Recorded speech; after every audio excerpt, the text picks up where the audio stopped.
Bakari Sidiki hakili de bɛ kɔlɔ bɔ tile kɔrɔ ni ka taa bila suma na Bakari Sidiki n bolo bugɔ ka don n bɛ bɔ ni sɛbɛn ye sɛbɛn min n'u k'a ma le sof sɛbɛnni kɛbaa a tɔgɔ de ko DCA ma faamuyali sɔrɔ nin na sabula min ye le tambour kiba a na tila ka nin ɲɛfɔ n ye Bakari Sidiki a ko kunnafoniw jɛlen don hakilinaw bi ne ka fara ɲɔgɔn kan Bakari Sidiki Mali i k'a dɔn a ni CEDEAO ni UEMOA cɛ gɛlɛya i k'a dɔn ɲɛ bɛ ne ka sɔrɔ a la wa Ala m'o nin sen in da kɛra sɛbɛ ye Bakari Sidiki sabula min kɔni ye kunnafoni jɛlen min sɔrɔ la CEDEAO ka ciden min ye Mali faamaw ye u sigilen don k'a kɔnɔ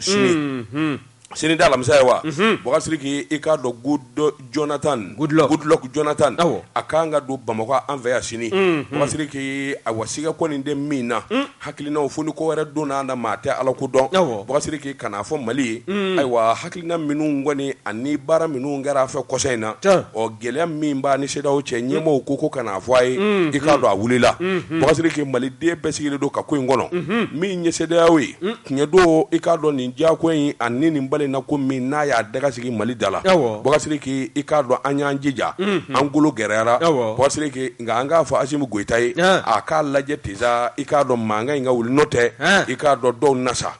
a ko jagokɛlaw ka kasi min ye ayiwa sannikɛlaw ka kasi Bakari Sidiki k'a dɔn dɔ de bɛ fara a kan don o don tiɲɛ yɛrɛ la dugu gɛlɛyara Bakari Sidiki minɛn dɔ bɛ yen n'olu sɔngɔ fɔri ye i k'a dɔn i kamana bi guwan Mali yɛrɛ de kɔnɔ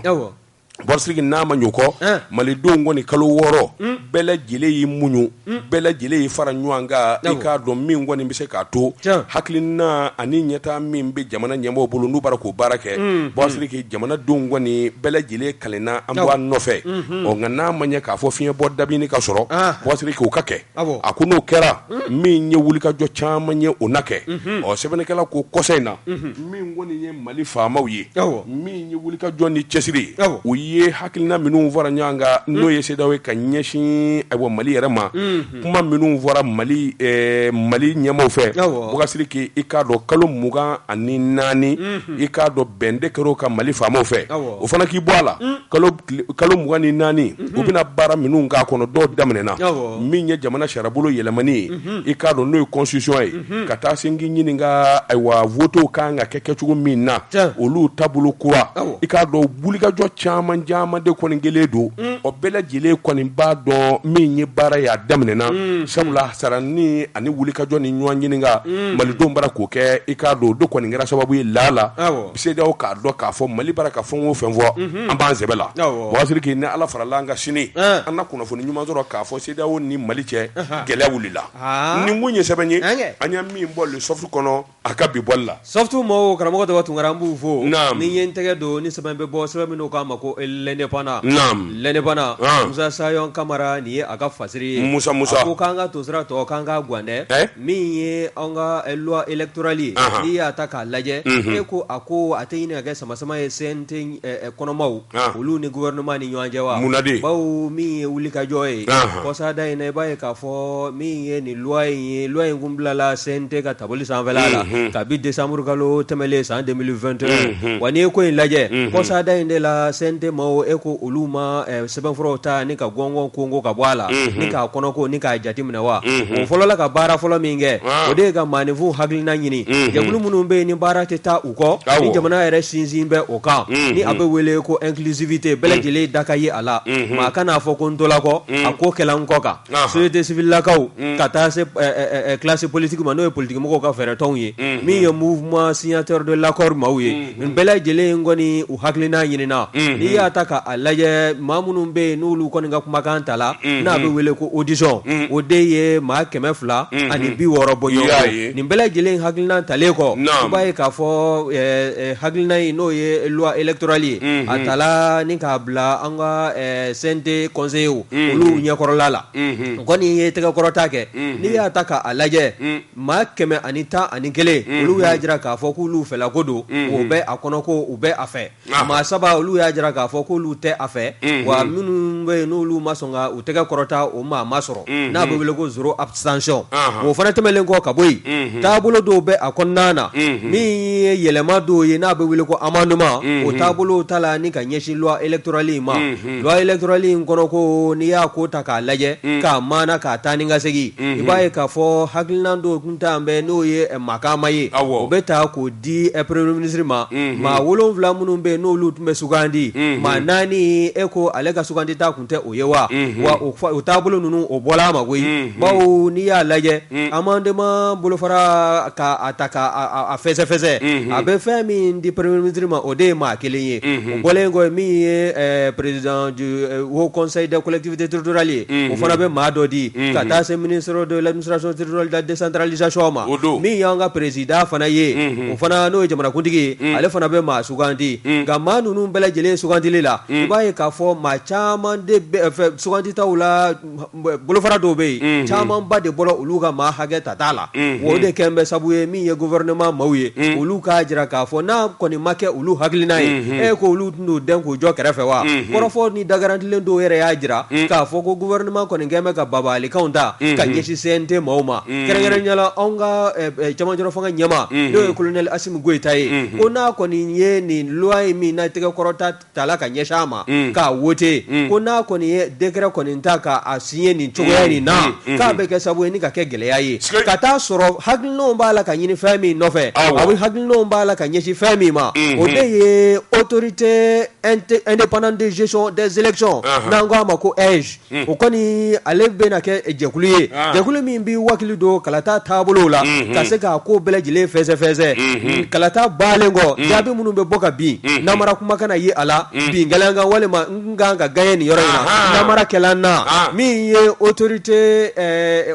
in ka siginkan ye a ɲɛsin bɛ o de ma mankan wɛrɛ kana kɛ a la wa min ye nusare ye ale ye kɔrɔfɔ bɔ k'a bin koyi a y'a jira k'a fɔ ko min ye 2018 ye o taabolo ninnu ye o kalata min kɛla sabu ye ka jamana bila denkan dɔ na n'a kɛla ka sabu ye ka Elhaji Ibrim Boubacar Keïta Ala ka hinɛ k'a ka fanga dafiri n'a kɛla sabu ye ni maaw bɔla ka marcher ka taama bɔlɔnw kɔnɔna na ka taa assembléw jɛni ka ORTM o kɔnɔna k'o bɛɛ lajɛlen halaki k'o taabolo ninnu siran b'a la ka k'o de ɲɛ dɛ o de y'a to ni autorité indépendante de gestion des élections in dɛ f'a sigila sen kan ko wa ko taabolo minnu filɛ nin y'a la amendement 92 min dala k'a kɔnɔna sɛgɛrɛ k'a bɛ kɛ sabu ye bɛɛ lajɛlen k'i yɛrɛ ye a kɔnɔ n'a sɔrɔla M5 RP ka taa se gouvernement maa dɔw ma k'olu ko k'u fɛla ko tɛ nin tɛ olu fɛla ko ye wa n'i y'a ta k'a lajɛ fan dɔ fɛ min ye parti politique dɔw ye n'o ye ADEMA PSJ ye parti yɛlɛma ka taa se parrainage ma olu kɔni ko nin ɲɔgɔnna ko duman tɛ jamana kɔnɔ ko bawo ko nin sariya bolo in bɛna kɛ sabu ye ka jamana kalata ni k'a lajɛya k'a sanuya nin kun ye sɛbɛn min n'an y'a sama ka bɔ l'indépendance kɔnɔna na Musa Sayon Kamara a ka fasiri don kanko maa ti nɔrɔ dɔnkili la gansan siga t'o la Wagasiriki n bi bɔ ni sɛbɛn ye sɛbɛn min n'u k'a ma le national Wagasiriki i k'a dɔn sɛbɛnni kɛba a tɔgɔ de ko Amadou Fa Diallo Amadou Fa Diallo ko a k'i k'a dɔn ayiwa min ye taa ka sagi bana ye i k'a dɔn a ti banabaatɔ to ni Ala ma far'a kan siga t'o la min ye ɲina a kɔɔri sɛnɛ Wagasiriki i k'a dɔn an ka kuma tirijuguya fɔ o de bɛ kɛ sababu ye a ka faamu siga t'o la Mali faamaw u sigilen don ka mun de kɔnɔ Wagasiriki i k'a dɔn jamanakuntigi Choguel Kokala Mayiga min ye Modibo Keïta ye n'u ma wuli ka jɔ kɛ ka kɔn Wagasiriki i k'a dɔn ɲinan zamiya a bɛ daji kɔɔri sɛnɛ na siga t'a la fura foyi t'a la Wagasiriki i k'a dɔn olu de y'a jateminɛ u sigilen don ka nɔgɔ kɔnɔ min ye engrais ye kabini a bɛ kalo 2 bɔ Wagasiriki i k'a dɔn nɔgɔ ma se ka s'a seyɔrɔ la o tɛmɛnen kɔfɛ i k'a dɔn a bɛɛ dugu caman bɛ yen olu dɛsɛlen don k'a sɔrɔ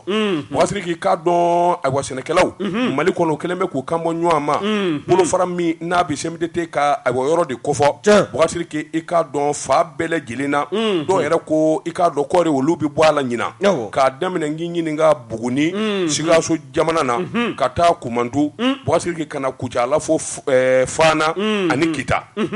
Wagasiri sɛbɛnnikɛla ko u kɔni ka jate bɛn kɛra k'a fɔ maa kelen min nɔ don i k'a dɔn Nanko Danbɛlɛ i k'a dɔn a ka kɔnɔna suliya i k'a dɔn ani ko dɔnbaliya o de filɛ k'olu se nin angɛrɛ ko gɛlɛya ma a bɛ ni ka kalo caman bɔ u kun ye tabale gosi ka kulekan bɔ angɛrɛ sen n'aw ma dɛ a bɛrɛ ta angɛrɛ yen dɛ n'an ma wuli ka jɔ kɛ ayiwa min bɛ se ka to an sɛnɛkɛlaw i k'a dɔn an k'an ka angɛrɛ sɔrɔ Bɔgasiriki i k'a dɔn kɛrɛnkɛrɛnni ɲɛna nin ye sɛnɛkɛla ye a tɔgɔ de ko Laaji Kɔnɛ jelido nka n'a ka ɲamakalaya n'a ka jeliya bɛɛ i k'a dɔn hectare 4 fo 6 b'a bolo Bɔgasiriki i k'a dɔn san o san a b'a sɛnɛ min ye Laaji ye a kumana a k'olu ka fanfɛla la min ye Kita jamana ye Bɔgasiriki i k'a dɔn bɔrɛ 20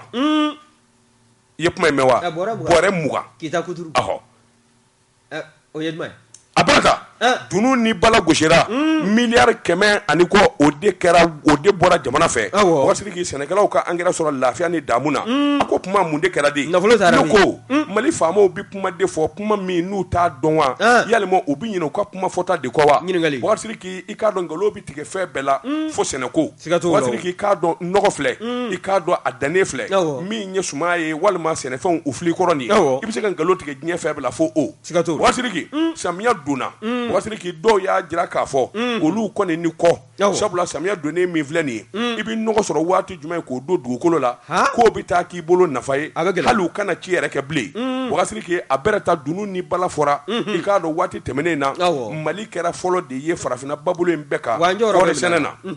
Bɔgasiriki k'a dɔn diɲɛmaa bara k'a lajɛ o kɛra kunungo ni y'o kɛra i la walima n'i y'o jɔyɔrɔ sɔrɔ san min bɛ dɔw kan i bɛ jateminɛ kɛ i bɛ wuli ka jɔ kɛ min b'a to hali bi min wɔrɔ ma salo i k'a dɔn dɔ ka fɔ ma ɲina min n'o tɛ kelen ye Bɔgasiriki anw ka faamaw kɔni i k'a dɔn dusukolo yɛrɛ de fɛngɛra fo k'a fɔ k'a to ten e ka da mun de kan Bɔgasiriki a ko n'i ye sɛnɛ ta k'a lajɛ sɛnɛkɛlaw tɛ min sɔrɔ i k'a dɔn min ye cadres ye CMDT ka taa se ministère de l'agriculture Bɔgasiriki i k'a dɔn olu de dan b'o nafa kan u dan bɛ bureau kɔnɔ ni vɛsi kunkuru ye sɛnɛkɛlaw ni daba kunkuru bɛ kungo kolo kɔnɔ Bɔgasiriki i k'a dɔn olu ni kasi u ni ɲani a ko an bɛ donni minɛ ko bi Bɔgasiriki k'a dɔn Kitakaw fɛ yen min kɔni ye Laaji Kɔnɛ ye a y'a jira k'a fɔ min kɔni ye olu ka jamana ye kɔɔri sɛnɛni olu bolo ɲina i k'a dɔn a bɛ kɛ nkalon ye sabula fo bi samiya dun daminɛna ka ban nɔgɔ donni i k'a dɔn a dugukolo la waati dɔ de bɛ kɛ ji bɛ n'a ka waati la danni ye waati de ye Bɔgasiriki nin bɛɛ lajɛlen ye jateden ye min donnen don sɛnɛkɛla fɛ n'o ma dafa kun yarɔ kɔni a kɛra ayiwa gɛlɛya da ye o tuma min ye kabina ayiwa Sikaso ka na Fana ka taa Kucala Bɔgasiriki ka taa Kita sɛnɛkɛlaw bɛɛ lajɛlen bɛnnen don a kan Bɔgasiriki i k'a dɔn u bɛna wuli sa ka Asimu Goyita yɛrɛ de sɛgɛrɛ ministre de l'agriculture Modibo Keyita n'u ma fɛɛrɛ kɛ n k'i ɲininka ka nanko bolo bɔ baara la olu kɔni ye yonba de ye walima olu bɛ sɛnɛ yɛrɛ de bila yanni diɲɛ wuli cɛ u tɛ sɛnɛ kɛ yanni i ka taa baga nanko ma o ministre de développement rural i tɛ ci fɔ o ye fɔlɔ wa ci fɔlen fila ye o Modibo Keyita n'a ma wuli ka jɔ kɛ u bɛ kungo s'a ma ayiwa u bɛ kungo s'a ma n'aw y'a fɔ a bɛ fɔ k'a commandant ye k'a sɔrɔ an bɛ ka tiɲɛ fɔ a ye ayi Modibo dɔrɔn tɛ o hali Asimu yɛrɛ n'a ma sabali a tɛ tɔgɔ tiɲɛ sɔrɔ siga t'o la n ko problème y'o de ye même le président a bɛ tɔgɔ tiɲɛ sɔrɔ nin kun ye sɛbɛn ye a ɲɛ min salo ka bɔ le national kɔnɔ a ka bi bɔli la le national karamɔgɔ Daba Tunkara an b'u fo n tɛ bɔ n ka nin bana in na o bɛn bɛ banabaatɔ da n'a kɔrɔsigi bɔ o tɛ nkalon ye ni ye n tɛgɛ don ni sɛbɛn bɛ bɔ sɛbɛn min n'o k'a ma ko nouvelle horizon ɲɛdankura nouvelle horizon maa min ka fasiri ye nin o ye Mahamani Ture ye Mahamani ko min ye wulikajɔ ye e ko Bankasi cercle maaw olu ma bɔ ni ka taama boloda kunun wa Bankasi a cercle u bɔra ka taama boloda kununko ko mun kɛra min ye Bamajiya wale min dala ka u ka cercle dugu dɔw sɛgɛrɛ n'a kɛla sabu ye maa 132 olu ni de samana ka bɔ u la terroristes fɛ n'i y'a ta k'a lajɛ wulikajɔ kɔni b'a la ka sabati an ka forces armées maliennes fɛ i n'a fɔ kalo damadɔ laban ninnu na an kɛn bɛ k'an ka finitigilakaw ye bolo min kan n'a kɛn bɛ sewa ni nisɔndiya y'an bɛɛ lajɛlen ma n'an b'an disi gosi ni a ye nka ko ma to Bankasi cercle dugu ninnu olu ka kisi Bamajilakaw ka nin wulikajɔ cɛjugu ma koyi bawo n'i y'a lajɛ min ye kari tɛmɛlen ye ka se sibiri ma a fɛ kari tɛmɛlen ka se ntɛnɛn ma i b'a ye k'a fɔ kunnafoni duman ma bɔ Bankasi cercle o kɔnɔna na bawo nin ɲɔgɔn ko ta la waati tɛmɛlenw fana na ka ɲɛsin Bajangara ma Bajangara région u kɔni o ye kari dɔ de sɔrɔ sa ka taa o kari lajɔ n'o ye kari de transport en commun ye ka tasuma bila a la denmisɛnninlakaw ni muso olu kɔni caman de tun bɛ carré in kɔnɔ k'a bɛɛ lajɛlen jeni k'a kɛ finfinkuru ye o senfɛ i b'a ye k'a fɔ Sonko nin taabolo tala ka ɲɛsin yenkaw de ma wa o senfɛ i b'a ye k'a fɔ min ye Bajankara dugudenw ye olu bɔla ni k'a jira k'a fɔ k'u tɛ jamana fɛ ko foyi la tugun ni nanzaraw k'a ma ko désobéissance civile n'i y'a lajɛ o désobéissance civile o taara wolo fɛn min na o taara wolo sigi ka kuma na a ko i b'a ye k'a fɔ anw ka finitigilakaw olu y'u jɔ u jɔyɔrɔ la min ye bamanciya wale ni k'a kɛlɛ dɔɔni ka bɔ Bajankara dugu o kɔnɔna na kɔsada in na i b'a ye k'a fɔ Bangasi cercle maaw olu fana bɔla kabi kunungo k'a jira k'a fɔ u tɛ jamana fɛ ko foyi la tugun désobéissance civile e ko olu fana y'o fari da koyi o fari dalen kɔ i b'a ye k'a fɔ u y'a jira k'a fɔ fɛn bɛɛ lajɛlen bɛ datugu foroba cakɛda minnu bɛ Bangasi cercle kɔnɔna na a bɛɛ lajɛlen ka datugu kɛnyɛrɛye jɛkulu minnu bɛ yen ani a cakɛda o bɛɛ lajɛlen ka datugu o bɛ jɔ ni fɛn minnu kɔni dayɛlɛli ye jɛ dimbo n'olu ni jɛ dimbo ma o de ye kɛnɛyasow ye n'o ye centre de santé ye ka taa se butigiw ma ha ka ja min ye transportw ye minnu kɔni n'o ye mobiliw ye o bɛ maaw ta ka bɔ dugu dɔ la ka taa bila dugu dɔ la yamaruya di bɛ nin damadɔ de ma n'o t'a tɔ bɛɛ lajɛlen ka datugu fo ka taa fɔ olu ka yɔrɔ kofɔlen a lakana a sabatila wa n'i y'a lajɛ o kɔni ni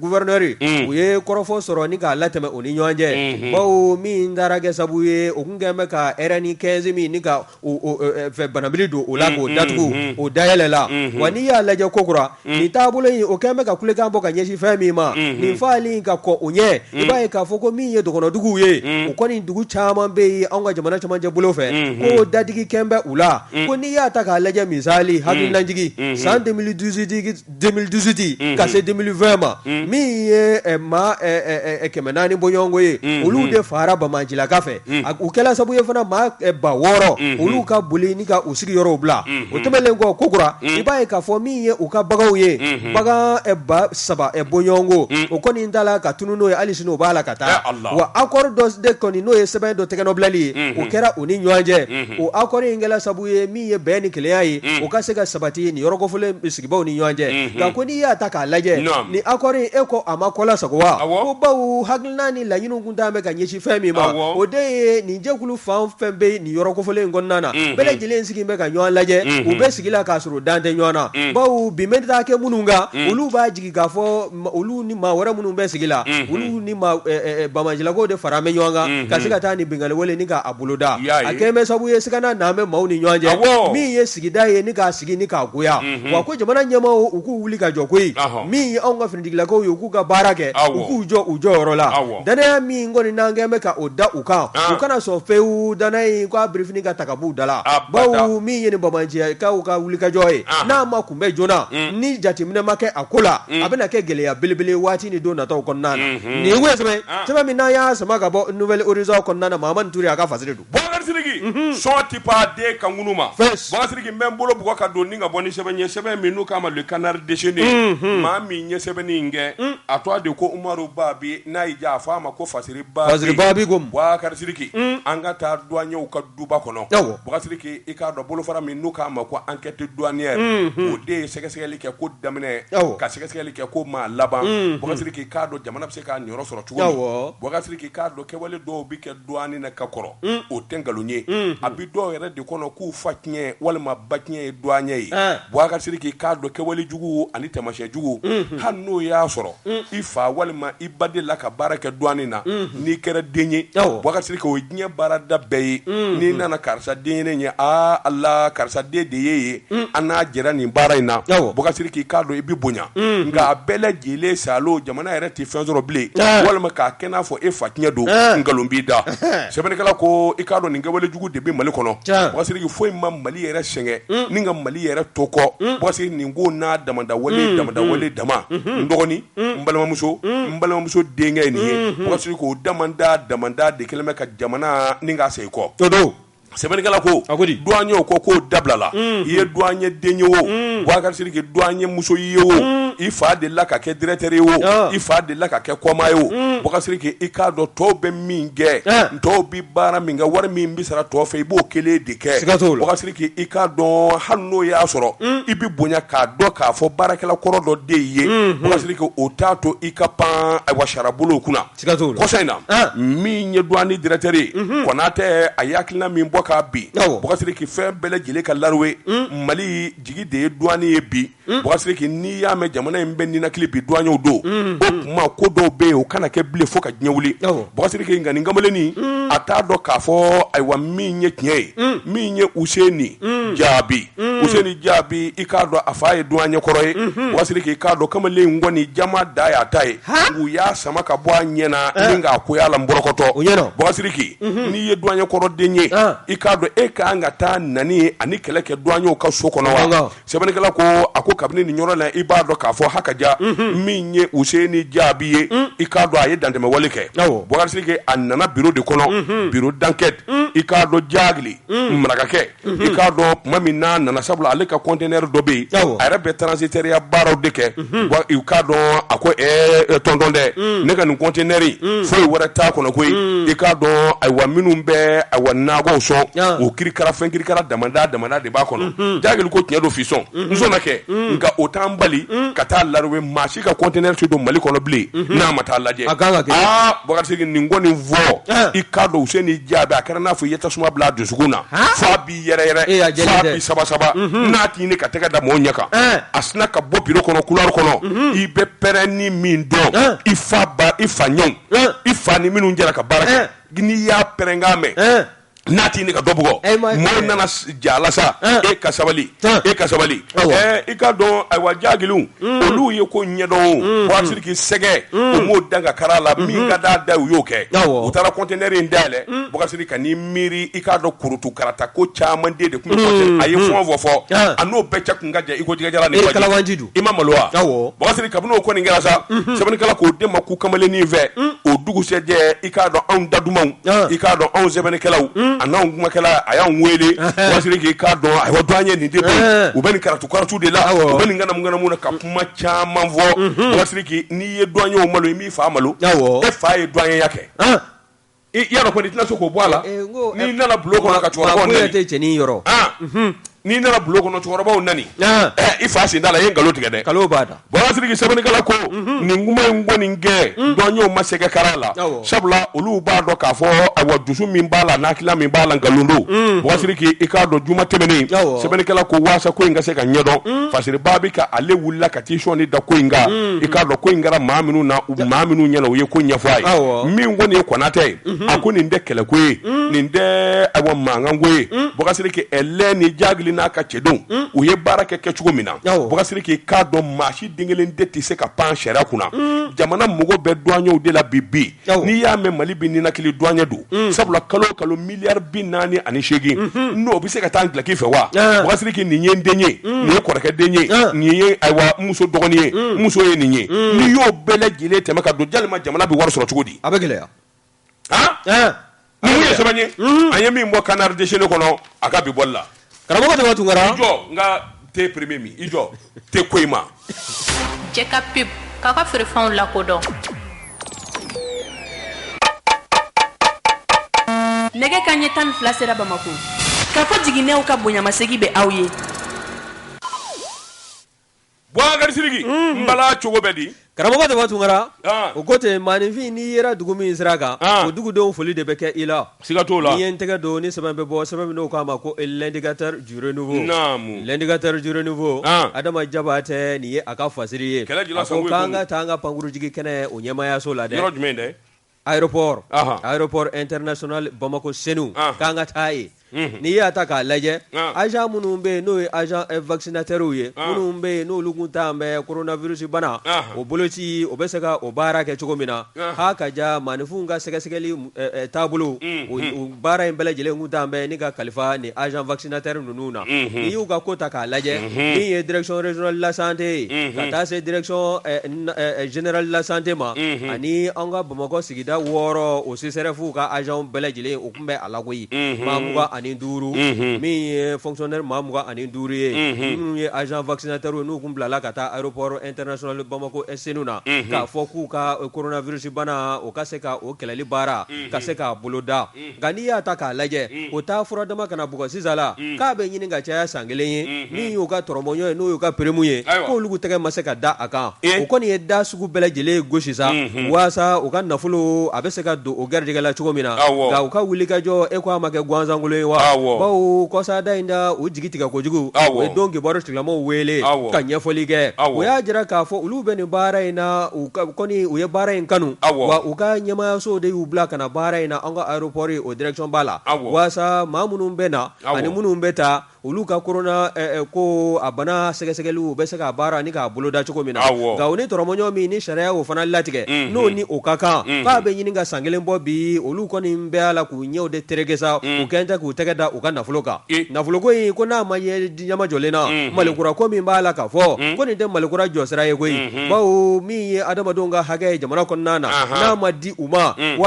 fo ka taa a da duguma ka sen de d'a kan k'a tereke maaninfinw ka hakɛ n'u ma bila minɛn kɔnɔna na ko gɛlɛyaba de bɛna jamana kɔnɔ bawo ni dusu ma kasala min ye i ka baara ye ko a kɛli timinangoya k'o bɛ na i la wa min ye agent ninnu ye u kɔni ko k'u na fɛɛrɛ sugu bɛɛ lajɛlen tigɛ u ka nafolo k'a bɛ di u ma ko bawo k'u ka centre ɲɛma min tun bɛ coronavirus kɛlɛli kama ko o kɔni o y'o de gɛn ka bɔ a jɔyɔrɔ la maa kura min nana dɛ o kɔni o debu o nana jɔyɔrɔ in na ka na kɔrɔlen jɔyɔrɔ kɔni fa i b'a ye k'a fɔ olu ka prime a ma di u ma a bɛ ɲini ka san 1 bɔ ka taa sɔrɔ kɔrɔlen o kun bɛ u ka nafolo sara k'a sɔrɔ a ma kɛ ni gɛlɛya ye min ye Adama Jabate ye Adama Jabate ko min ye maa kofɔlen ninnu ye k'u y'a jira u ka kɔrɔfɔ kɔnɔ an'u ka laseli kɔnɔ k'a fɔ ko waati ni don nataw kɔnɔna na n'olu ka tɔrɔmɔɲɔw ma di u ma u bɛ taa kɛnɛ min minɛ i b'a dɔn wa an ka pankuru jigi kɛnɛ n'o ye piste d'atterrissage ye avion tɛ jigi avion tɛ pan ala ka n'o c'u la dɛ ni avion cunna maa min kan i nugu bi bɔ dɛ wa t'o jɛ maliyɛn kara ka gɛlɛn koyi dɔw jɛ mɛ n'o ye ayi maa ko nin tɛ u ka prime a ka di u ma walima u ka taa piste d'atterrissage minɛ u k'u ka prime ɲini nka min ye piste d'atterrissage ye k'i bɛ t'i jɔ avion tɛ maa dɔn koyi avion jigitɔla kɔni avion mana cu maa ma ka ko banna a pneu ninnu bɛ sisi jɛ min tigɛ n'a y'i sɔrɔ a b'i ci de i yɛrɛ ka kuma don n t'u nɛgɛ dɛ nin kun ye sɛbɛn min n'an y'a salo ka bɔ l'indicateur du renouveau kɔnɔ hali ka fasiri don awɔ n bɛ n bolo bugɔ ka don n bɛ bɔ ni sɛbɛn ye sɛbɛn min n'u k'a ma l'informateur kunnafonitigi kaliya ka maafa o ye kɛ n yɛrɛ la ye Bɔkasiri k'i k'a dɔn ngana manja fɛntigi manja Bɔkasiri k'i ani fɛntigi cayara ayiwa min ye a ɲuman kɛli ye o manja maa min bɛ faso jɔ Bɔkasiri k'i n ye wari sɔrɔ n t'a fɛ a ka dan kelen ma n kɛra nafolotigi ye n t'a fɛ a ka dan kelen ma n zɔnmaw y'a sɔrɔ denw y'a sɔrɔ nka jamana bɛɛ lajɛlen ka bɔ numa Bɔkasiri k'i k'a dɔn n'i y'a waritigi da jamana in kɔnɔ a manja kosɛbɛ a dɔ ye Alu Bubakari Jalo ye Alu Bubakari Jalo Bɔkasiri k'i k'a dɔn a filɛ ka wuli ka jɔ bolo da ka jɛsen naani jamana bɛɛ lajɛlen kolongolo bɛɛ lajɛlen ko Alu Bubakari Jalo na anw fɛ yan sa ni nin cakɛda in ye na nin k'anw ka jamana na an bɛ nin k'i ye an bɛ nin k'i ye a ko la hali ni n di fɛn sɔrɔ n ka faso kɔnɔ hali ni n ma wari sɔrɔ n ka jamanadenw ka bɔ i k'a dɔn nɔgɔla n b'o de ɲini cakɛda min ni Alu Bubakari Jalo y'o sigi u k'a ma ko Idroma a ko n'i y'a ta k'a lajɛ o ɲɛsinen bɛ fɛn min ma kosɛbɛ i k'a dɔn o de ye taamana ye sabula i k'a dɔn kuranko gɛlɛya bɛ farafinna nka Mali in ta ka jugu kosɛbɛ Bɔkasiri k'i n'i ye farafinna yɛrɛ bɔbolo in bɛɛ ta k'a lajɛ a ko kuranko a wasa bi dugu minnu na a dugu ka dɔgɔ kosɛbɛ o tuma wulikajɔ ka bolo da fɛn o fɛn n'o bɛ se ka kɛ sababu ye Mali kuranko bɛ se ka ɲɛnabɔ cogo min na joona Bɔkasiri k'i yanni san 10 san 5 ni ɲɔgɔn cɛ Alu Bubakari Jalo i k'a dɔn a ye wulikajɔ bolo da a ko African Energy Udulok a k'a dɔn Outlook cɛnin kalan na han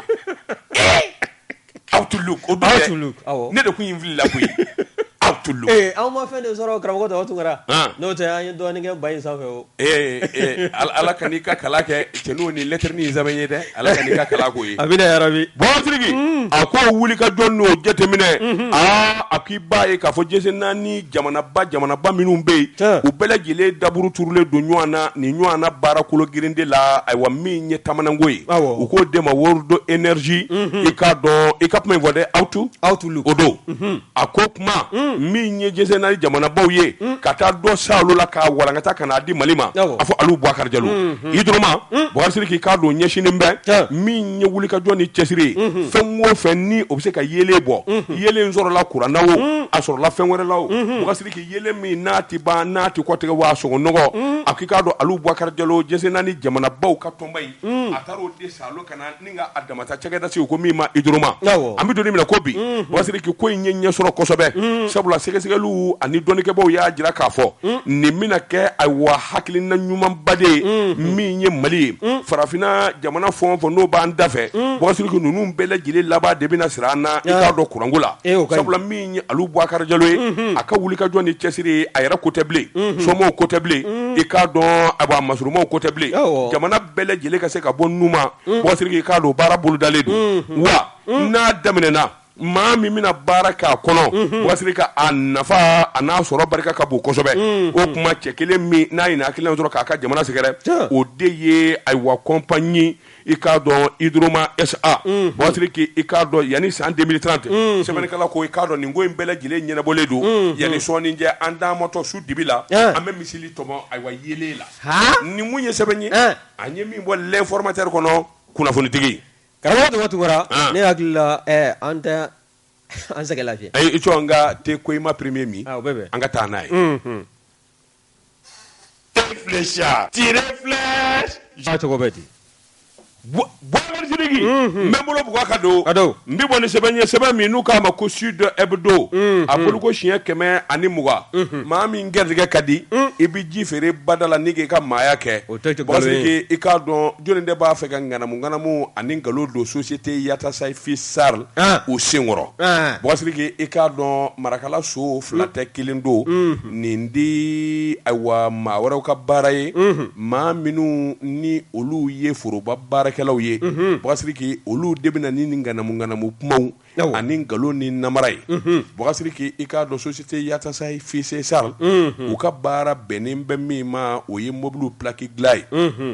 Boubacar Sidiki nin ko in di bila ko ye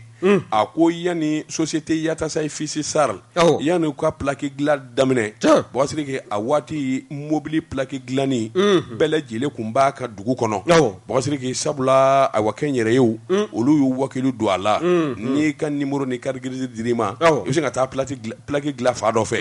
Boubacar Sidiki o nana ni nkalon ni ŋanamu caman de ye plaque ko la a ka se ka don bɛrɛ la san 1996 Boubacar Sidiki i k'a dɔn jamana nana wuli ka jɔ kɛ cakɛda min n wakili donnen don san 1992 jamana nana wuli ka jɔ kɛ cakɛda min wakili donnen bɛ mobiliw a plaque ko ni sɛbɛnkow la ni ka olu ladɔnniya u y'a ye k'a fɔ hakaja nin ko in kan ka don bɛrɛ la ka baara in kɛ k'a ɲɛ k'a tilen u nana tabale gosi san 1995 min ye awa plaquew ye a kan ka dilan cogo min n'a k'a don bɛrɛ la ŋanamu ani jamana yɛrɛ bɛ bɔ min kalama bɛɛ lajɛlen bɛnna k'a don ko société Yatasai Fils Sall olu ka baara kɛ Boubacar Sidiki olu nana baara daminɛ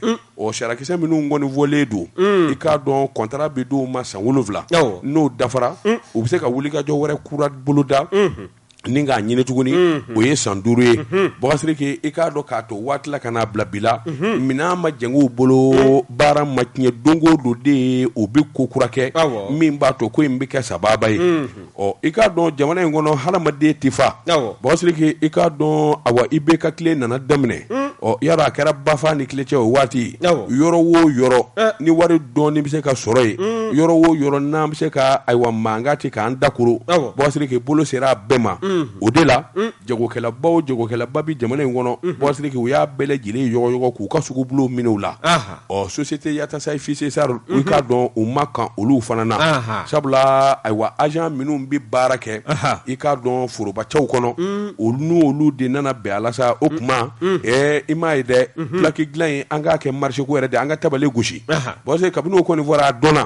k'a fɔ min ye jagokɛla dɔw ye minnu kɔni ɲɛna olu yɛrɛ ka waati sera sabula hadamaden adamaden tɛ fa olu nana wuli ka jɔ bolo da kurutu u ni faamaw ni agents bolo bi ɲɔgɔn bolo a ye marché minɛ société ya tasayi la a k'a dan anw ma an bɛ nin d'a ma a bɛ nin d'a ma o damanda dɛ wagati kɛ o de kɛra sababu ka jamana yɛrɛ k'a dafiri ni ka halaki n'i ye kow ta k'u lajɛ diɲɛ baara o baara Mali kɔnɔ min b'a dɔn min bɛ s'a la wagati kɛ f'u ka maa wɛrɛ de ta ka taa fara o tigi kan waasa u ka se ka dɔ sɔrɔ Mali carte d'identité ko lajɛ san joli graphique industrie de bɛ Mali carte d'identité dilan mun y'a dɛsɛ mun ye carte d'identité ko dɛsɛ jamana kɔnɔ et pourtant graphique industrie bɛ yen o ma taa yɔrɔ la a minɛnw bɛ yen carte d'identité bɛ yen ɛlɛn an k'a bɔsu la k'a di dɔwɛrɛ ma waasa an na ɲɛ sɔrɔ nin damanda de bɛ na ni gɛlɛya ye e m'a ye jamana in tɛ taa ɲɛ o engrais ko bɛ cogo di ayiwa engrais ko a ma an ka ma fɔ sisan min bɛ s'a la min bɛ se ka na n'a ye Mali yɛrɛ bɛɛ Bougazelli k'i k'a dɔn Toguna bɛ na n'a ye Jajeba bɛ na n'a ye hali ka da ninnu ma n'i y'a to ninnu bolo a bɛ dɛsɛ wa ayi Bougazelli sɛbɛnnikɛla ko a k'i k'a dɔn ganamu jamana den de ti fa wa min ye nin wulikajɔ ni jateminɛ ye min kɔni ye a bɔ société ya tasayi fichier sar hali ni tabale gosira sini machine b'u bolo u bɛ baara in kɛ a ka ca san caman ye a dɔnniya b'u la Bougazelli k'i yalima est-ce que on change une équipe qui gagne sɛbɛnnikɛla ko a mankan barika bonyani bɛ bi fo ka taa ko in da ayiwa bɔgɔ jeninen kan Cour suprême kɔni ale bara ka wulikajɔ kɛ sabula sariyatigiw i k'a dɔn u bara ka jateminɛ kɛ min ka ɲi jamana ma min ni min kan ka kɛ Bougazelli kɛ a ma fɔ ko sariya m'a fɔ dɛ nka n'i ye ko ta k'u lajɛ fɛn dɔ bɛ yen o fɔli ni walima o yɛlɛmani o man kan nin kun ye sɛbɛn ye an ye min bɔ Sud Hebdo kɔnɔ a ka bi bɔli la Sud Hebdo karamɔgɔ dɔ Tunkara an b'u fo n tɛgɛ bila n k'i sɔn n maa ɲumanya tɛ nin ye n tɛgɛ don ni sɛbɛn bɛ bɔ sɛbɛn min ayiwa kɔfɛ an n'a to a ɲini min ye dɔɔnin k'a lajɛ ne bɛ sɛbɛn fura ninnu bɛɛ dɔn e m'a fɔ i b'u dɔn wa n tilal'o la o a mɛnna ayiwa an taalen ɲɛfɛ an n'a ɲɛ ɲini min ye DTK nin y'a ka fasiri ye DTK ko an ka kungokɔnɔ jiri min bɛ yen dɛ n'a bɛ wele ko bois de rose ni a bɛ bɔ farafinna tilebinfɛ bolo fɛ e ko a taabolo jugu n'a kɛwaleya jugu jiritigɛlaw fɛ ani o jɛɲɔgɔn jugu wɛrɛw fɛ a tɛ ɲini ka kɛ sababu ye ka Mali sen bɔ jɛkulu dɔ baara la wa n'i y'a ta k'a lajɛ jɛkuluba dɔ de bɛ yen n'a bɛ wele ko CITES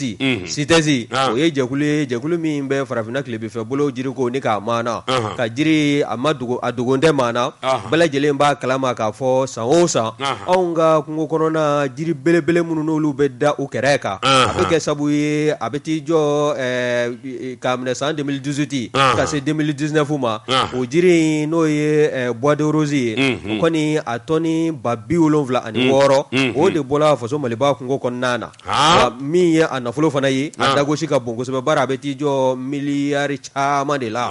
n'i y'a ta k'a lajɛ fasiri kɛbaa ko min ye wulikajɔ ye maa minnu bɛ n'o bɛ jiri ninnu tigɛ kungokolo ninnu kɔnɔna na maa minnu kan k'u dɔ dɔlimani ka u ka baara sɛgɛsɛgɛ u bolo n'o ye an ka ji ni kungo lakana tigilamɔgɔw ye n'o ye eaux ye ka taa se douane mɔgɔw ma e ko ninnu bɛɛ lajɛlen tɛ jɛ jugu la jamana kɔ kan wa bawo n'i y'a ta k'a lajɛ nin kɔrɔfɔ in a tiɲɛtigiya la jɛmu kura min n'o tun bɛ an ka jabaranin fɔlɔ kan n'o ye ORTM ye ni k'a to a da ko émission Malikura taasira min y'anw ka minisiri ye n'o ɲɛsin bɛ an ka kiiriko ma n'o ye Mahamudu Kasoge ye ale y'a jira k'a fɔ nin hakilina min filɛ nin ye n'o ye nin jiri baarala ninnu ka taabolo ye ko maa bɛ se ka tɔgɔ min d'a la k'o de ye mafiya ye min ye a ka hakilinaw ye a y'a kɔkɔrɔma don ni hakilina wɛrɛw ye n'o ye taabolo ye taabolo minnu ni bɛɛ lajɛlen bɛ o kɔrɔ o taabolo ni k'a faamuya bawo min ye jɛkulu in yɛrɛ ka sariya jatigɛden dɔ bɛ yen n'a bɛ wele ko article 13 a bɛ fɛn min kɔnɔna na o de bɛ wele ko résultat de la procédure accélérée ni o bɛ article in kɔnɔ ko ni k'a mataama ni k'a maana min ye farafinna tilebinfɛ bolo ye n'o jɛkulu ka baara ɲɛsin bɛ bois de rose labaarali ma ni jamana minnu bɛ n'olu ye tɔnden kulu in kɔnɔna na n'o ye CITES ye n'o bɛ nafolo sɔrɔ ka don u ka jamana kɔnɔna na k'anw ka faso Maliba ta k'a kɔni k'a bɛ ɲini ka kɛ nimisa ye koyi ko bawo n'i y'a ta k'a lajɛ jiriba kulew de caman bɛ bɔ anw ka jamana kungobolo la a nafa k'a tɛ ka se jamana wagande ma min ye eaux et forêts ye ka taa se douane maaw ma ka taa se min ye nin jiri kungo kɔnɔna in jiri ninnu binbagaw ye n'o ye exploitant forestiers ye ninnu bɛɛ lajɛlen de b'a la ka jamana joli min k'a sɔrɔ jamanadenw ni kungo kɔnɔna yɛrɛ bɛɛ lajɛlen bɛ kulo la k'u tɛgɛ da u kuncɛ la bawo n'i y'a lajɛ min ye u ka nin jɛkulu in ka taabolo dɔ kɔnɔna ye a kɔni u ye jɛkulu in ye lajɛrɛ laban dɔ kɛ o lajɛrɛ min ni a baaraw bɛɛ lajɛlen bɔra ka kɛ mars kalo tile 28 tɛmɛlen san 2022 u ka laadala ɲɔgɔn ye n'a bɛ wele ko session ni a tako 74 na n'o de kun don o senfɛ e k'o ma Mali dulo wa Mali dulo n'a ka fara jamana 6 wɛrɛ kan minnu kɔni t'a la ka tɔn sariya ni k'a labato wa o bɔ ka dulo o ye sɛbɛnfura kɛ ka ɲɛsin anw ka jamana cɛmancɛ fanga ɲɛmaaw ma k'a fɔ ko min ye bois de rose ye a kana bɔ Mali kɔnɔ ni ka Mali jamana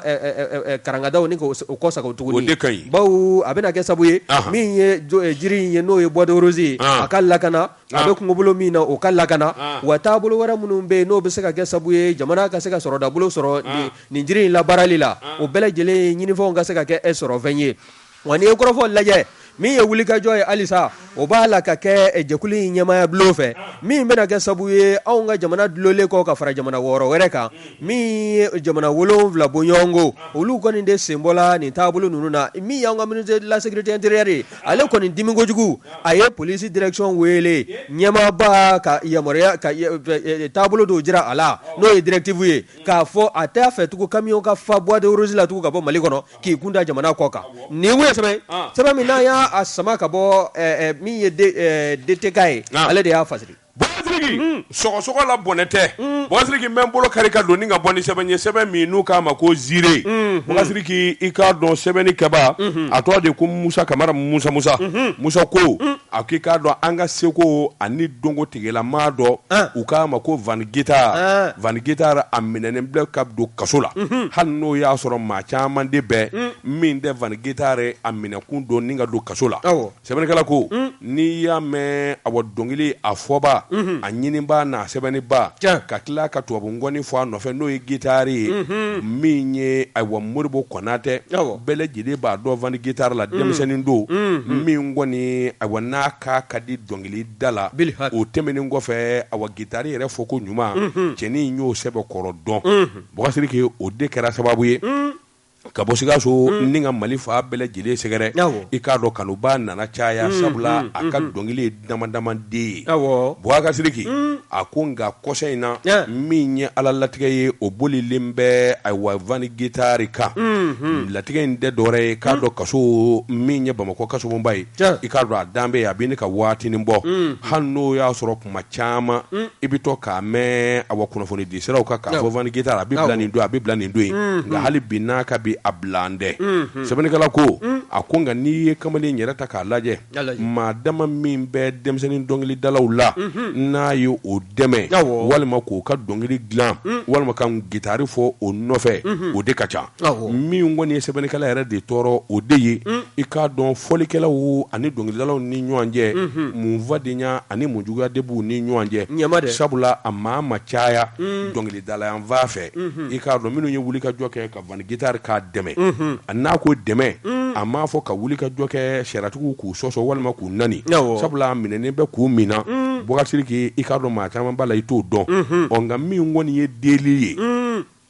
u bɛ se k'o kɛ Bɔsiriki i k'a dɔn ka taa ɲɛɲini k'a dɔn jalaki jumɛn de binnen don a kan mun y'a se kaso la n'u y'o dɔn n'a yɛrɛ k'a fɔ ko b'a ni maa cɛ o de kɛra sababu ye a ka taa u bɛ se ka t'o tigi deli o Bɔsiriki o delili a n'o yafa ɲini o bɛ se ka kɛ sababu ye ka ko caman de bɔ kungo in na o Dankaroba kɔni a bɛ ne ka waatinin bɔ sa Bamakɔ kasomunba kɔnɔ Bɔsiriki n'Ala ma jɛngɛ ɲinɛ bɛ ne ka k'a kɔ min ye a baarakɛɲɔgɔnw ye dɔnkilidala fɔlikɛla Bɔsiriki u kan k'u cɛsiri ka wulikajɔ kɛ min ye Van Guitar ye a bɛ dɛmɛ cogo min k'a mankuto u kan k'o wulikajɔ de boloda nin kun ye sɛbɛn ye an ye min bɔ ziiri kɔnɔ Musa Kamara ka fasiri don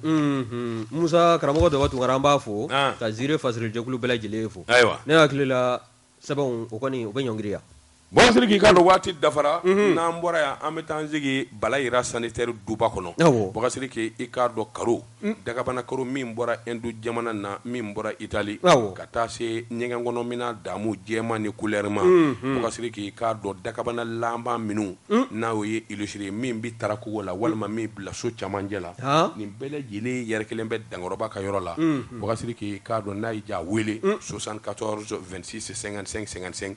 a filɛ nin ye Jelibugu la k'a ka dabɔ ka ɲɛsin lɔkɔliso min n'u k'a ma ko kalanso Dankɔrɔba bɛ yen funankɛ ni denmisɛnnin a yɛrɛ ye o ye a nisɔndiyalen don Bɔkasiri k'i k'a dɔn o kuma commune 1 n'a lamini an tɛ bɔ yan ka taa yɔrɔ si bilen karo ɲini na karamɔgɔ Daba Tunkara an bɛ foli ta ka ɲɛsin an lamɛnbaga bɛɛ lajɛlen ma kɛrɛnkɛrɛnnenya la minnu bɛ yen